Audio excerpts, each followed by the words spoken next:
Assalamualaikum warahmatullahi wabarakatuh. Perkenalkan, saya Wedaningsi, mahasiswi Prodi Kearsipan dengan NIM E0131231231037. Di sini saya akan menjelaskan secara singkat surat disposisi dan kelas staf pada mata kuliah Tata Naskah Dinas yang diampu oleh Bapak Silverius T. Seran, SSTPMAP.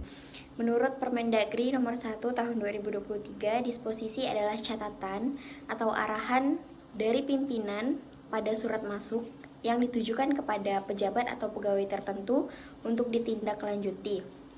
Yang kedua adalah telaah staf, yaitu naskah dinas yang berisi hasil kajian, analisis, serta rekomendasi staf terhadap suatu masalah atau isu tertentu. Posisi disposisi dan telaah staf dalam sistem tata naskah dinas menurut Permendagri nomor 1 tahun 2023 adalah: yang pertama, disposisi berada pada alur tindak lanjut surat masuk.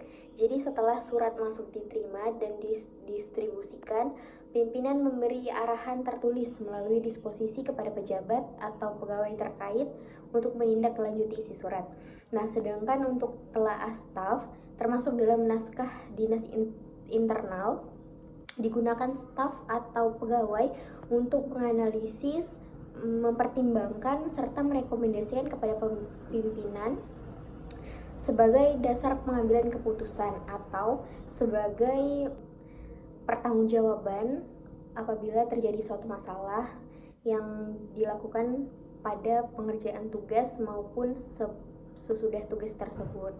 Pada kesempatan sebelumnya kami sudah membuat atau melakukan praktik tentang surat disposisi, yaitu pada seperti gambar di sini, kami mendapatkan surat undangan seminar webinar Millennialpreneur dari Fakultas Ekonomi Universitas Negeri Jakarta yang dilaksanakan oleh mahasiswa.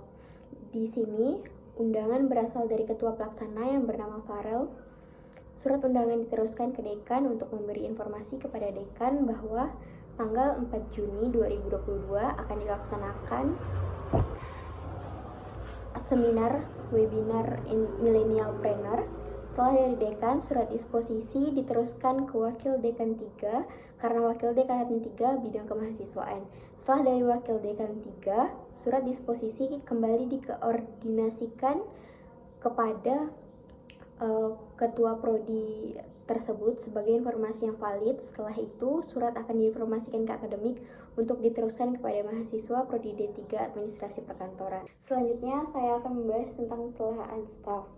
Menurut Permendagri nomor 1 tahun 2023, ada beberapa isian dalam telaah staf. Antara lain, ada yang terhormat, ditujukan kepada siapa, dari siapa, tanggal, nomor, dan perihal. Setelah itu, strukturnya yang pertama ada persoalan, yang kedua ada peranggapan, yang ketiga ada fakta-fakta yang mempengaruhi, yang keempat analisis, yang kelima kesimpulan, yang keenam saran, serta ada tanda tangan dari surat tersebut berasal. Sebagai contoh, saya mengambil isu tentang kebijakan pelayanan publik.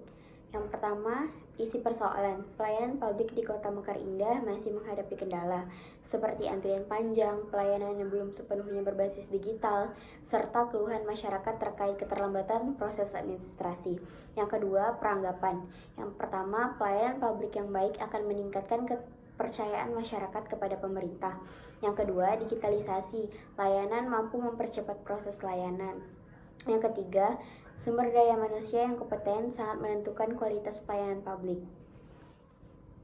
Yang ketiga, fakta-fakta yang mempengaruhi. Yang pertama, infrastruktur teknologi di beberapa OPD belum memadai. Yang kedua, sebagian aparatur masih kurang terampil dalam penggunaan sistem digital. Yang ketiga, sosialisasi standar pelayanan kepada masyarakat belum maksimal. Yang keempat, survei kepuasan masyarakat masih jarang dilakukan. Keempat, analisis. Regulasi tentang pelayanan publik sudah jelas di Undang-Undang Nomor 25 Tahun 2009, namun implementasi di lapangan belum konsisten. Masalah utama ada di sarana prasarana, kapasitas SDM, serta minimnya evaluasi pelayanan. Yang kelima, kesimpulan. Kebijakan pelayanan publik di Kota Mekar Indah masih perlu diperkuat, terutama dalam digitalisasi layanan, peningkatan kompetensi aparatur, dan keterbukaan informasi kepada masyarakat. Yang kelima ada saran. Yang pertama, pemerintah Kota Mekar Indah perlu mempercepat digitalisasi pelayanan publik. Yang kedua, memberikan pelatihan intensif kepada aparatur mengenai pelayanan prima. Ketiga, melakukan survei kepuasan masyarakat secara rutin sebagai bahan evaluasi. Yang keempat, meningkatkan koordinasi antar OPD untuk mempercepat alur pelayanan.